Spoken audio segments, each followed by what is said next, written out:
চাঁপাইনবাবগঞ্জের বরেন্দ্র অঞ্চলের মাঠজুড়ে এখন আমন ধানের চারা রোপণে ব্যস্ত সময় পার করছেন কৃষকরা।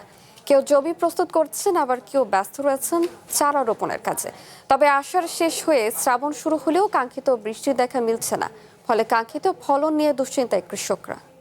AKS অর্জন করল Guinness world records. AKS Chapainawabganj সদর উপজেলার কৃষক মনিরুল ইসলাম। গত বছর তিনি ৬ বিঘা জমিতে আমন ধান চাষ করেন। সেচ, কীটনাশক ও শ্রমিকের খরচ মিটিয়ে ঘরে তুলতে পারেননি ১ কেজি ধানও। এবছর লোকসানের সংখ্যা থেকে কমিয়ে এনেছেন চাষের জমি, কিন্তু কম বৃষ্টিপাত, কৃষকের মজুরি বৃদ্ধি, সময় মতো কীটনাশক না পাওয়ায় হতাশ তিনি। কীটনাশক, সার এগুলোর দাম বেশি, পাটের দাম বেশি, হালের দাম বেশি। এ কারণে আমরা লাভবান হতে পারছি না। মনিরুল ইসলামের মতো আমনের উৎপাদন ও ন্যায্য মূল্য নিয়ে শঙ্কায় বরেন্দ্র অঞ্চলের অনেক কৃষকই। তাদের অভিযোগ, শ্রমিকের মূল্য বৃদ্ধি, সময় মতো কীটনাশক না পাওয়ার পাশাপাশি পর্যাপ্ত বৃষ্টির পানি না পাওয়ায় নির্ভর করতে হচ্ছে স্কিমের পানির উপর, গুনতে হচ্ছে অতিরিক্ত অর্থ।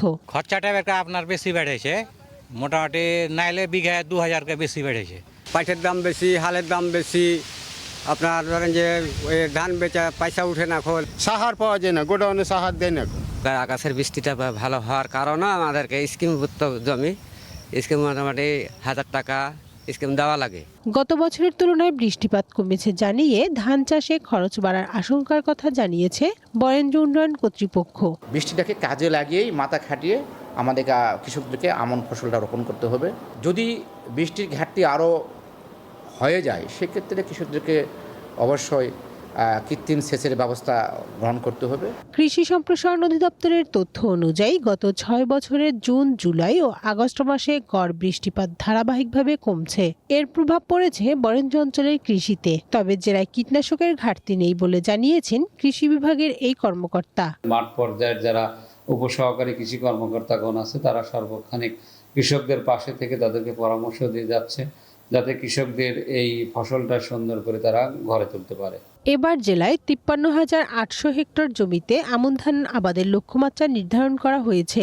এখন পর্যন্ত আবাদ হয়েছে ৩৭,২২০ হেক্টর জমিতে। One national desk.